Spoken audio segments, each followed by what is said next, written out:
Kepala negara menentukan ataupun menekankan bentuk investasi di sektor pendidikan seperti merenovasi sekolah dan menjalankan program sekolah rakyat untuk kemajuan sumber daya manusia.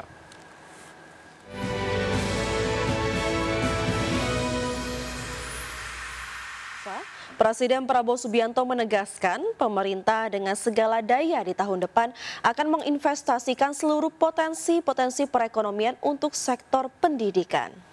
Ya, salah satu potensi keuangan negara yang akan diinvestasikan secara besar-besaran yakni uang hasil penyitaan negara dari berbagai kasus kejahatan termasuk kasus korupsi, di mana pemerintah akan menyita seluruh aset koruptor dan kemudian dialokasikan untuk sektor pengembangan pendidikan.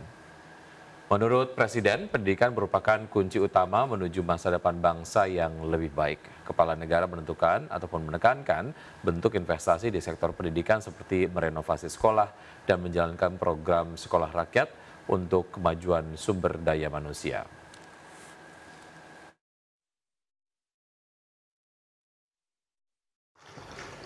Pendidikan kunci dari kebangkitan bangsa, ya. Karena itu kita juga akan kerahkan segala daya kita untuk memperbaiki pendidikan kita. Kita akan kerahkan semua hasil penghematan kita, semua hasil penyitaan kita terhadap kekayaan koruptor dan sebagainya kita investasikan kepada pendidikan. Kita beralih ke informasi selanjutnya, Otorita Ibu Kota Nusantara mencatat telah menerima komitmen investasi hingga Rp225,02 triliun sepanjang 1 tahun pemerintahan Prabowo Subianto. Ya, komitmen investasi tersebut berasal dari investasi swasta, murni dan skema KPBU. Otorita Ibu Kota Nusantara mencatat telah menerima komitmen investasi hingga Rp225,02 triliun sepanjang 1 tahun pemerintahan Prabowo Subianto. Komitmen investasi tersebut berasal dari investasi swasta murni sebesar Rp66,3 triliun dan Rp158,72 triliun melalui skema KPBU untuk pembangunan jalan dan multi-utility tunnel serta untuk pembangunan hunian di kawasan IKN. Dalam keterangan resminya, Kepala Otoritas IKN Basuki Hadi Mulyono menyebut komitmen investasi ini menunjukkan stabilitas ekonomi nasional yang terus tumbuh. Basuki memastikan saat ini penggunaan IKN telah memasuki tahap yang tidak bisa lagi mundur. Komitmen dan arahan Presiden menjadi pegangan bagi seluruh jajaran otorita IKN untuk mencapai target menjadikan Nusantara sebagai ibu kota politik pada tahun 2028. Dari Jakarta, Tim Liputan, IDX Channel.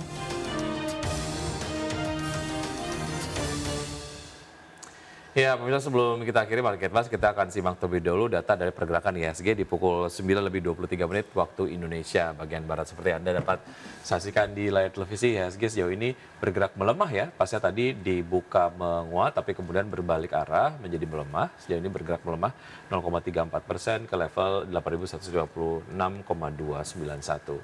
Dan berikutnya adalah saham-saham yang masuk ke dalam jajaran top gainers. Ada CDIA, kemudian juga ada BUFA, JPFA, kemudian disusul oleh DWGL, ada Gosco Plantations Tbk, ada Sarana Mitra Luas Tbk, kemudian juga ada Arci Indonesia Tbk, dan Barito Renewables Energy Tbk, dan juga ada Bangun Kosambi Sukses Tbk. Ya, sementara dari top losers pemirsa ada ADRO, Tins, Koin, ASII, Telkom, Goto, ada juga ADMR, MDKA, dan juga ada Sumber Global Energy, ada MBMA, dan juga selanjutnya ada ITIK dan juga AADI. Dari pergerakan sektoral pemirsa, properti mengalami kenaikan di 0,31%, sementara dari sektor kesehatan itu melemah di 0,71%, energi melemah di 0,55%. Oke, baik. Kami pemirsa PT Wijaya Karya Bangunan Gedung Tbk atau WG melaporkan kinerja keuangan per September 2025 dengan catatan pendapatan Rp1,17 triliun. Meskipun pendapatan naik, perseroan masih membukukan rugi konsolidasian sebesar Rp50,37 miliar. PT Wijaya Karya Bangunan Gedung Tbk mencatat pendapatan konsolidasian 1,17 triliun rupiah per 30 September 2025. Pendapatan tersebut didominasi segmen jasa konstruksi sebesar 95,54%, diikuti segmen konsesi 3,72%, properti 0,73%, dan industri 0,01%. Perseroan berhasil memperbaiki gross profit margin menjadi 9,42% dari sebelumnya 7,9% dengan gross profit 110,68 miliar rupiah. Meski demikian, Perseroan masih membukukan rugi konsolidasian sebesar 50,37 miliar rupiah hingga akhir September 2025. Kondisi ini dipengaruhi penurunan kontrak baru yang baru mencapai 116 miliar rupiah akibat tantangan eksternal seperti keterlambatan proyek, transisi pemerintahan, dan efisiensi anggaran infrastruktur. Untuk mengatasi hal ini, Perseroan menyasar proyek-proyek non-efisiensi dan mengikuti tender melalui skema kerjasama operasi atau KSO. Selain itu, total liabilitas Perseroan turun 26,11% menjadi 2,31 triliun rupiah, didorong pembayaran utang bank dan penurunan utang usaha. Perusahaan menjaga rasio keuangan yang sehat dengan current ratio 2,01 kali dengan DER 0,9 kali.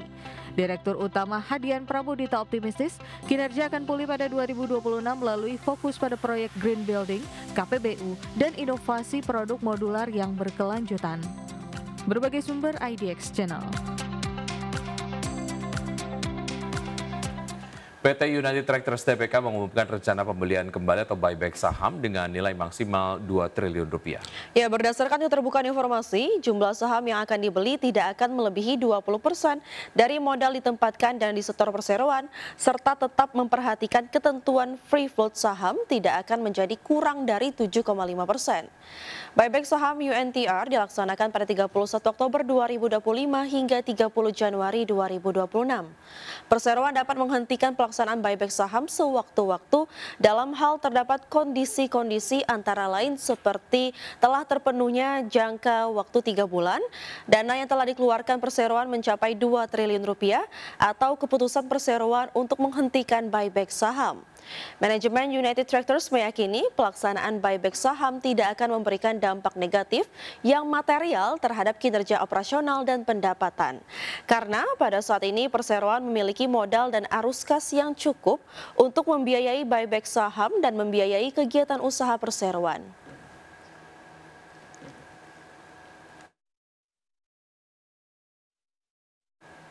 Pemirsa, emiten retail PT Daya Intiguna Yasa Tbk atau Mr. DIY Indonesia membukukan kinerja keuangan yang solid selama Januari hingga September 2025.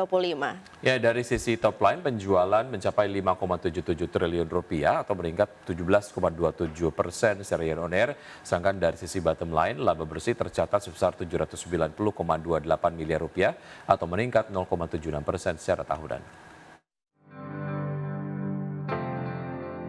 Emiten retail PT Daya Intiguna Yasa Tbk atau Mr. DIY Indonesia membukukan kinerja keuangan yang solid selama Januari hingga September 2025. Berdasarkan laporan keuangan, Perseroan membukukan penjualan sebesar 5,77 triliun rupiah. Angka ini meningkat 17,27% secara tahunan. Sedangkan dari sisi bottom line, laba bersih tercatat sebesar 790,28 miliar rupiah atau meningkat 0,76% secara tahunan dibanding laba bersih periode sebelumnya sebesar 784,33 miliar rupiah.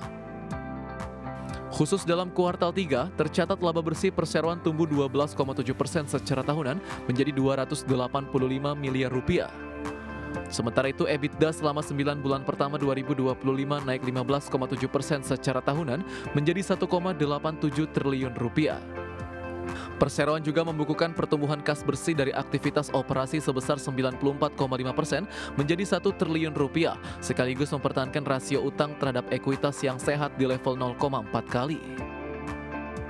Terkait kinerja, Direktur Utama Mr. DIY Indonesia Edwin Cheh mengatakan pihaknya terus mempertahankan momentum pertumbuhan di tengah dinamika industri yang terus berkembang berkat jaringan toko yang semakin luas dan profitabilitas yang dapat dijaga. Berbagai sumber IDX Channel.